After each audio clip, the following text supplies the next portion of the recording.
On the day her husband died, Margaret Whitmore said nothing about the $28 million, or about the clause that would change everything.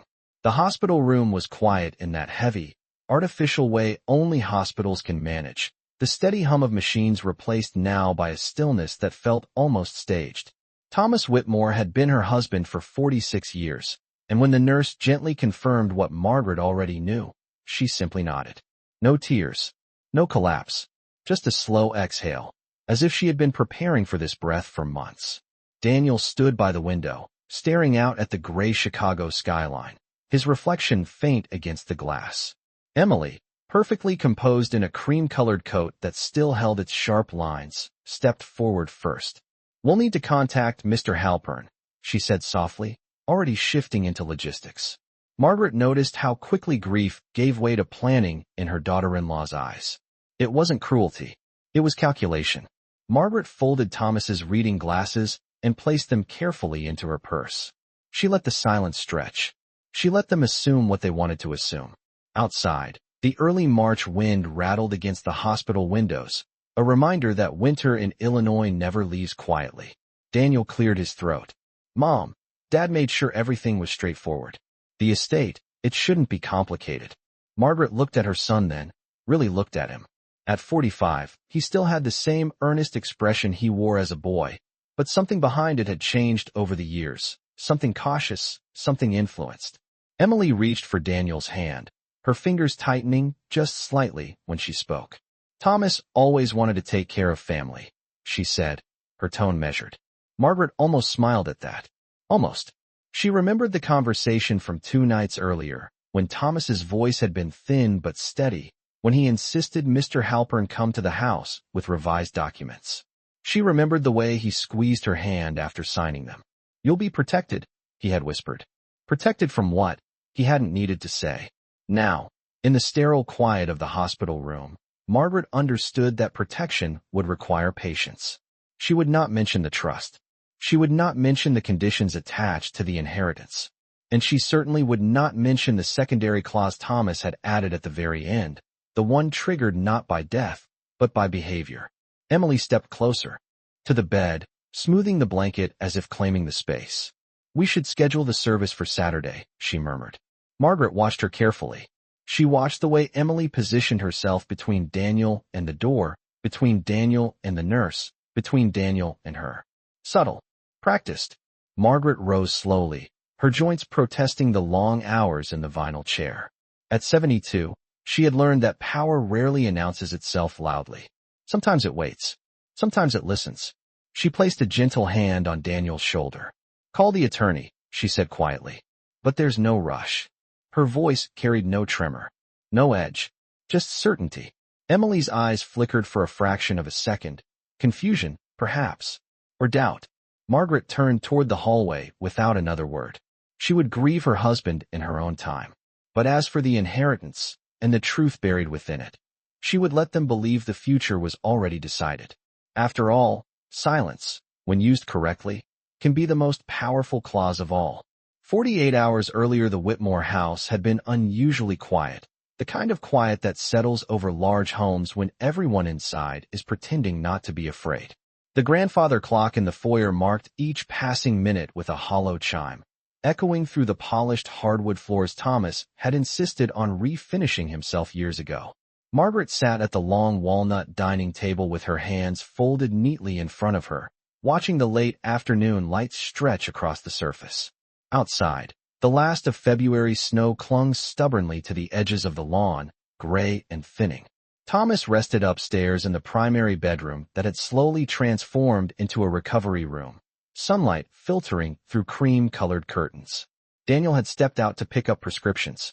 Emily had offered to stay behind, but Margaret had gently suggested she run errands instead. Emily had hesitated, calculating, then agreed. That was when Margaret made the call. Harold Halpern arrived precisely at 4:15 in the afternoon, his leather briefcase tucked under his arm, his expression composed but solemn. He had represented the Whitmore family for more than 2 decades. He understood discretion. Margaret greeted him at the door without ceremony and led him to the dining room. There was no coffee served, no small talk about weather or markets. Harold opened the folder slowly, spreading documents across the table with careful precision. "He is certain," Harold said quietly. Margaret nodded. She had seen the certainty in her husband's eyes the night before, a clarity that had returned despite the medication. When Thomas came downstairs with assistance and lowered himself into the chair at the head of the table, his breathing was shallow but his gaze was unwavering. He read every page. He asked for one sentence to be rewritten. He signed with deliberate strokes. Margaret watched the pen move across the paper and understood that the sound of ink settling into fiber was the sound of protection being sealed. The trust would not transfer automatically. The distribution would not be immediate. Conditions had been placed carefully, strategically. And then there was the additional clause, drafted in language so measured it almost seemed harmless. It addressed conduct. It addressed intent. It addressed loyalty. After Harold left, Thomas reached for Margaret's hand. "You have always been stronger than they think," he told her. She did not respond with reassurances. She simply squeezed his fingers and memorized the weight of his hand in hers. That evening, Emily returned with grocery bags and a bright tone that felt slightly forced. She spoke about funeral preferences as if the outcome had already been arranged. Margaret listened. She folded napkins at the kitchen counter. She nodded at appropriate moments. She did not mention the meeting. She did not mention the revisions. When Daniel came home and kissed his father's forehead, Margaret watched the exchange with a quiet ache. Her son believed stability was guaranteed. He believed wealth flowed in straight lines from father to son. Margaret knew better. Stability required structure. Wealth required wisdom. And silence, when held long enough, could reveal more than any confrontation ever would. The morning after Harold Halpern left the Whitmore house, Emily began moving through the rooms with a new sense of authority that did not go unnoticed. Margaret observed it first at breakfast. The kitchen smelled of freshly brewed coffee and toasted sourdough, yet the atmosphere felt tighter than usual, as if the walls themselves were listening. Emily stood at the granite island with her tablet open, scrolling through notes about funeral arrangements, catering estimates, and floral options. She spoke in calm, measured sentences, but there was an urgency beneath her tone, a rhythm that suggested she was organizing more than a memorial. Daniel sat beside her, nodding at each suggestion, trusting her efficiency the way he always had. Margaret took her usual seat at the small round table near the window, where sunlight fell across the hardwood floor in pale rectangles. She stirred her tea slowly, allowing the spoon to circle the cup with quiet precision. Emily glanced up briefly. "We should also review the accounts," she said, as if it were an afterthought, "just to make sure everything transitions smoothly." Margaret lifted her eyes but did not respond immediately. She noticed how Emily chose her words carefully, how she framed financial matters as acts of responsibility rather than curiosity. Daniel shifted slightly in his chair. "Dad kept things straightforward," he said, repeating the assumption he had voiced before. Margaret saw the faint tension in his jaw, the subtle uncertainty he did not yet recognize as doubt. Throughout the day, Emily positioned herself close to Thomas's study. She sorted papers into tidy stacks. She labeled folders. She asked Daniel to retrieve passwords and account information, explaining that preparation would prevent confusion later. Margaret watched from the hallway once, unnoticed, as Emily photographed a page with her phone, her movements smooth and deliberate. It was not dramatic. It was not aggressive. It was careful. Margaret understood that true control rarely arrives loudly. It arrives disguised as help. That afternoon, a neighbor stopped by with a casserole and condolences. Emily greeted her warmly, accepting sympathy with practiced grace. She spoke about honoring Thomas's legacy, about ensuring stability for the family. Margaret listened from a distance, hearing how Emily subtly referred to the house as our home and the investments as our future.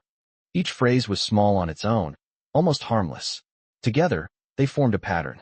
As evening settled over the quiet Chicago suburb, Daniel retreated upstairs to sit beside his father's bed. Emily remained in the study, reviewing documents under the soft glow of a brass desk lamp. Margaret entered quietly and stood near the doorway. "You should rest," she said gently. Emily looked up, surprised but composed. "I just want to make sure everything is organized," she replied. Margaret nodded. "Organization is important," she agreed. She did not mention the revisions signed the day before. She did not mention the trust that required oversight beyond simple access. Instead, she stepped closer to the bookshelf and ran her fingers along the spines Thomas had collected over decades. She felt no rush to confront, no impulse to challenge. Time, she knew, was revealing more than any argument could. And in the measured space between Emily's efficiency and Daniel's trust, Margaret recognized the widening gap where truth would eventually surface on its own. That evening the house felt suspended between two worlds, the present weighed down by anticipation and the past echoing in quiet corners that only Margaret seemed to notice.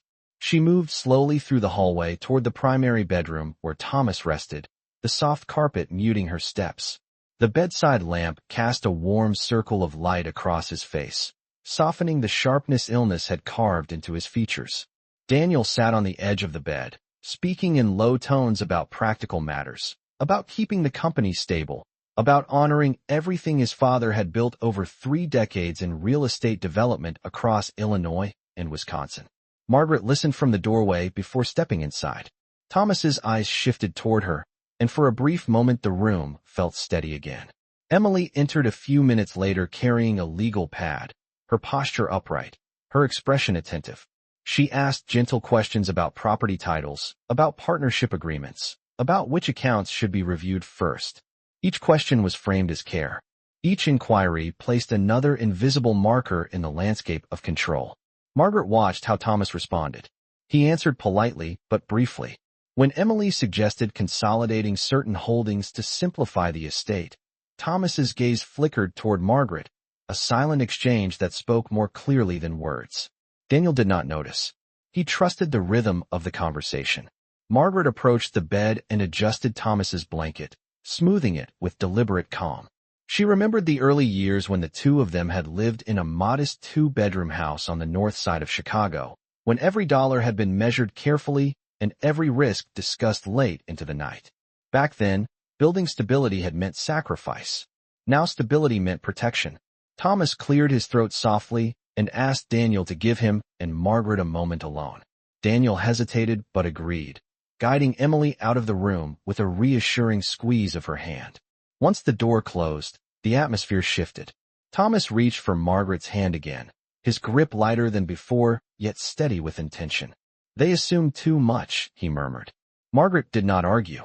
She had sensed the assumption growing for years, subtle. At first, then increasingly bold. She leaned closer, so he would not strain his voice. "You have done what you needed to do," she told him quietly. He nodded, relief softening his expression. In the hallway, Margaret could hear Emily's voice floating down from the study, already discussing schedules and guest lists. The efficiency never paused. When Daniel returned, Margaret stepped back, allowing father and son another private exchange. She did not interrupt. She did not challenge. Instead, she memorized the pattern unfolding before her. She understood that loyalty reveals itself most clearly when circumstances shift. And as the night deepened outside, with temperatures dropping below freezing and frost forming along the window edges, Margaret recognized that the coming days would not test her grief alone. They would test patience, discernment, and the quiet strength required to let others reveal exactly who they were. The funeral took place 3 days later beneath a pale Midwestern sky that threatened snow but delivered only a brittle wind. The chapel was filled with familiar faces from church, from the Rotary Club, from decades of business partnerships Thomas had cultivated carefully over the years. Margaret sat in the front row, dressed in a simple black wool coat, her posture straight, her hands folded neatly in her lap. Daniel stood beside her, greeting guests with quiet gratitude. Emily moved gracefully between conversations, accepting condolences with composed warmth, her voice steady as she spoke about legacy and continuity. Margaret observed without interruption. She noticed how often Emily used the word future. After the service, the family returned to the Whitmore house where catered trays lined the dining room table. Silver serving utensils reflected the soft chandelier light. People spoke in hushed tones about stability, about how fortunate the family was that Thomas had prepared so thoroughly. Daniel repeated that sentiment more than once. "Everything is in order," he assured an old colleague. Margaret listened carefully to that phrase. Everything is in order. Emily remained close to Daniel throughout the afternoon, occasionally guiding him toward certain guests, steering conversations toward the company, toward succession, toward the strength of unified leadership. Margaret could almost see the narrative forming, subtle and strategic. Late in the day, when most guests had left and the house finally exhaled into silence, Emily gathered a small stack of sympathy cards from the coffee table. "We should schedule the meeting with Mr. Halpern soon," she said gently. "It will be easier to move forward once we understand the structure." Daniel nodded, fatigue softening his features. "Maybe early next week," he replied. Margaret rose from her chair near the fireplace and walked toward the window overlooking the backyard. The lawn was frozen, thin patches of snow tracing the fence line.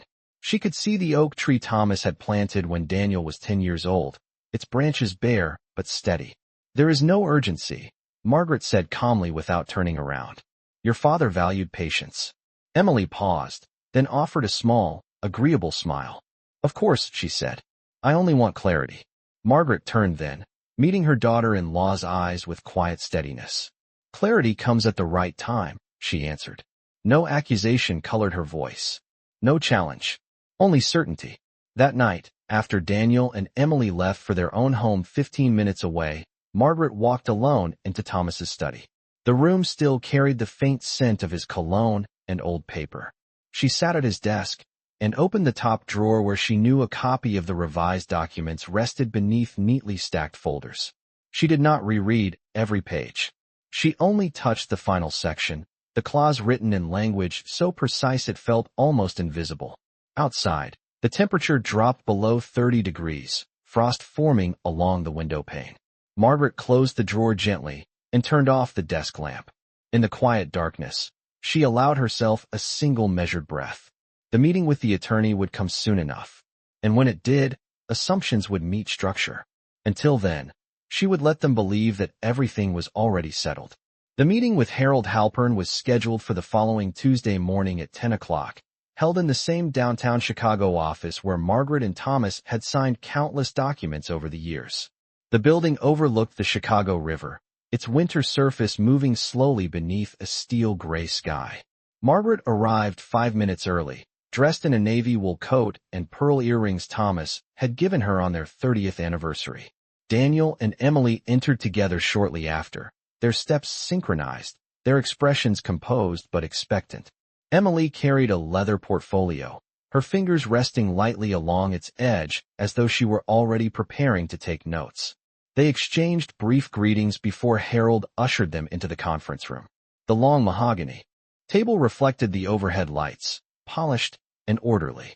Harold began with customary formalities, his tone steady and professional. He spoke about Thomas's vision, about the importance of stewardship, about ensuring continuity across generations. Daniel listened attentively, nodding in agreement. Emily sat upright, her posture attentive, her gaze focused on the folder in front of the attorney. Margaret folded her hands in her lap and waited. When Harold reached the section outlining the primary estate structure, his voice slowed slightly. The total valuation was stated clearly, including the $28 million allocated across investments, commercial properties, and trust accounts. Daniel inhaled softly, a mixture of grief and responsibility crossing his face.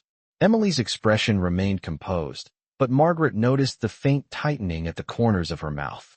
Then Harold continued. The assets would not transfer directly as individual ownership. Instead, they would remain within a structured trust overseen by designated trustees, including himself and Margaret. Distribution would occur in measured stages, contingent upon specific conditions outlined in detail. Daniel blinked, processing the language. "Contingent upon?" he asked carefully. Harold adjusted his glasses and clarified that the trust required demonstrated financial prudence, transparent management of joint accounts, and adherence to behavioral standards defined within the document. Emily's pen paused mid-note. The room grew quieter, the city noise outside fading into background hum. Margaret did not move. She had anticipated this moment and recognized the subtle shift in air when expectation meets reality. Harold continued reading, outlining safeguards designed to protect long-term stability. Access to principal funds required mutual trustee approval. Significant asset liquidation required documented consensus. Daniel leaned back slightly, surprise softening his earlier confidence. Dad never mentioned that level of structure, he said quietly. Margaret met his eyes with calm steadiness. Your father valued protection, she replied. Emily closed her portfolio slowly, her earlier certainty replaced with careful calculation. The inheritance existed. The wealth was real. But control, Margaret understood, was something entirely different. And as Harold turned to the next section of the document, the one written with deliberate precision 2 days before Thomas passed, Margaret felt no triumph. Only confirmation that patience had been worth more than any confrontation. Harold turned the page with deliberate care, and the faint sound of paper sliding across polished wood seemed louder than it should have been. The final section of the document was not lengthy, yet its language carried weight. He explained that the trust included a behavioral compliance clause, one that required transparent disclosure of all financial interactions involving joint family assets for a period of 5 years prior to and following Thomas's passing. Daniel frowned slightly, confusion replacing earlier confidence. Emily remained still, though Margaret noticed the subtle shift in her breathing. Harold continued, stating that any undisclosed transfers, reallocation of shared funds, or attempts to redirect estate-related communications without trustee awareness would trigger an automatic review. If irregularities were confirmed, distribution privileges could be suspended or permanently adjusted at trustee discretion. The room felt cooler despite the steady heat circulating through the building. Daniel looked between his mother and the attorney. That sounds extreme, he said quietly.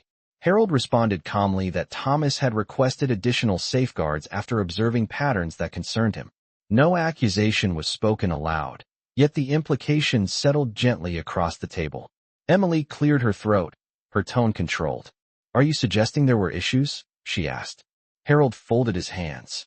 The clause is preventative, not accusatory, he replied. Margaret remained composed, her posture unchanged. She remembered the evening she had walked past the study and seen Emily photographing financial summaries. She remembered the subtle redirection of mailed statements to Daniel's office rather than the house. None of it had been dramatic, none of it illegal on its surface. But Thomas had noticed the pattern of quiet consolidation. Harold continued, outlining that a preliminary audit would be conducted as a standard activation procedure.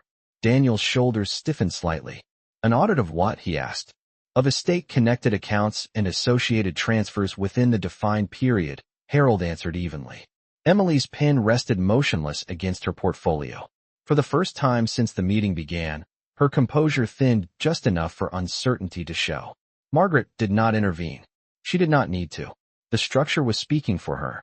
Daniel leaned forward, processing the information. If everything is clear, he said slowly, then there is nothing to worry about. Margaret met his gaze with quiet steadiness. Exactly, she replied. Her voice carried neither challenge nor comfort, only clarity.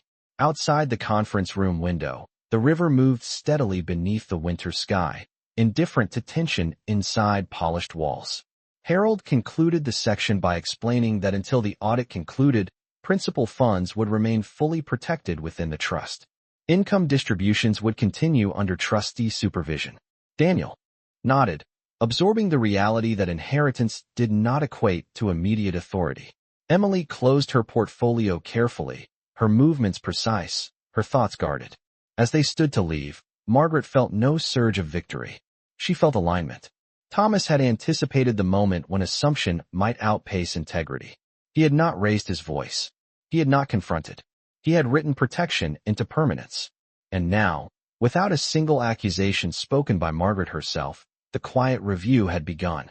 The days following the meeting unfolded with a tension that was quiet but unmistakable.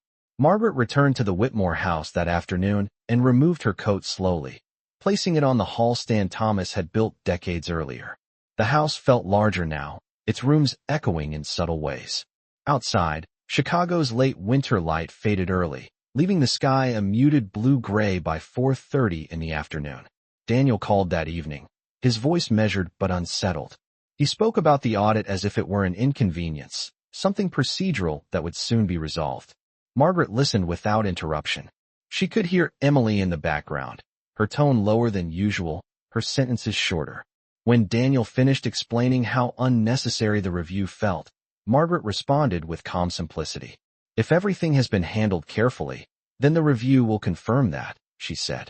There was a pause on the line, a silence filled with unspoken awareness. Over the next week, documentation requests began arriving by electronic mail and certified envelope. Harold's office required bank statements, authorization logs, and confirmation of account adjustments made during the previous 5 years. Daniel forwarded the messages to Emily for organization. Margaret was copied on each communication as co-trustee. She did not comment. She read carefully.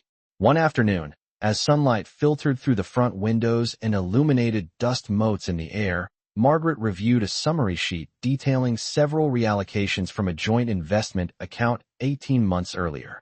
The amounts were not dramatic individually, each transfer modest in size. But together they formed a pattern of gradual redirection. The transfers had been approved electronically through Daniel's credentials. Margaret remembered that period clearly.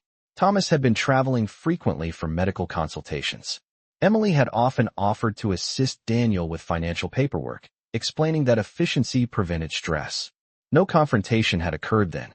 No alarm had been raised. Now the structure Thomas created was quietly tracing those movements with neutral precision. 2 days later, Daniel and Emily arrived unannounced at the Whitmore house. The air carried a thin layer of melting snow, and water dripped steadily from the gutters.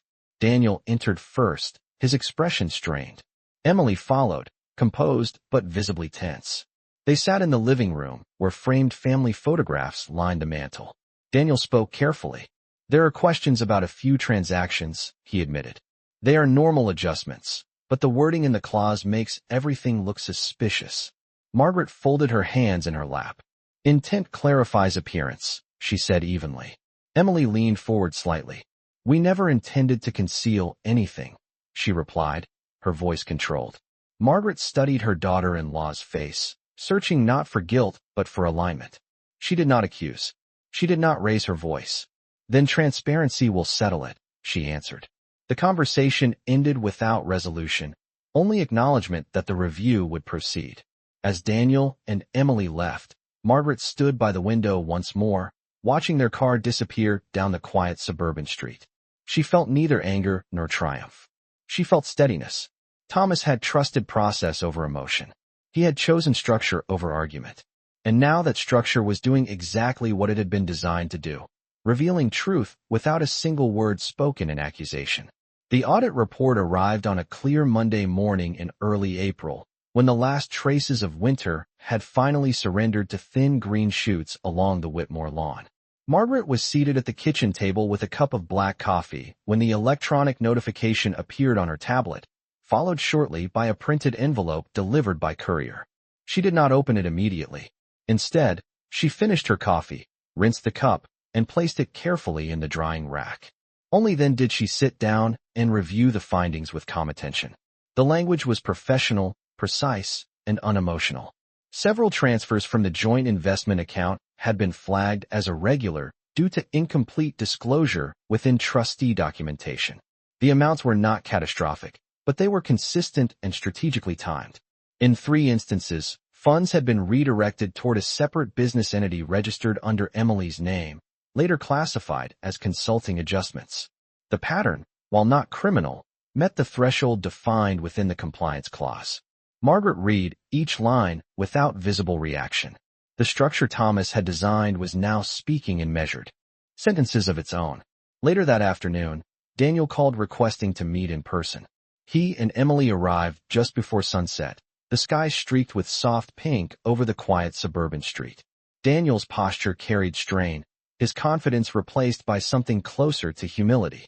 Emily remained composed, though the careful certainty she once projected had thinned into restraint. They sat together in the living room, where spring light filtered through newly cleaned windows. Daniel spoke first. The transfers were meant to stabilize short-term investments, he explained. We believed we were acting in the family's best interest. Margaret listened fully before responding. The clause does not judge intent, she said evenly. It evaluates transparency. Emily's fingers rested tightly together in her lap. We did not think every adjustment required discussion, she replied. Margaret met her gaze without hostility. Your father did, she answered softly. Silence settled between them. Not explosive, not dramatic, but clarifying. Daniel looked down at his hands. What happens now? He asked. Margaret folded the report and placed it on the coffee table. The trust remains intact, she said. Income distributions will continue under supervision. Principal access will require demonstrated compliance over time. That is what your father established. There was no triumph in her tone. No punishment. Only adherence to structure. Emily exhaled slowly, the realization settling across her features that authority could not be assumed through proximity alone. Daniel nodded, absorbing the weight of responsibility that now required patience rather than expectation. After they left, Margaret stepped outside onto the back patio. The air was cool, but no longer harsh. The oak tree Thomas had planted decades earlier stood steady, small buds forming along its branches. She felt grief, yes, but also alignment. She had not raised her voice. She had not accused. She had allowed process to reveal truth. And in doing so, she understood something deeply simple. Inheritance is not merely wealth transferred from one generation to the next. It is wisdom protected long enough to be respected. In the quiet of the early evening, Margaret Whitmore finally allowed herself a slow breath of release, knowing that silence, when chosen carefully, had preserved exactly what Thomas intended.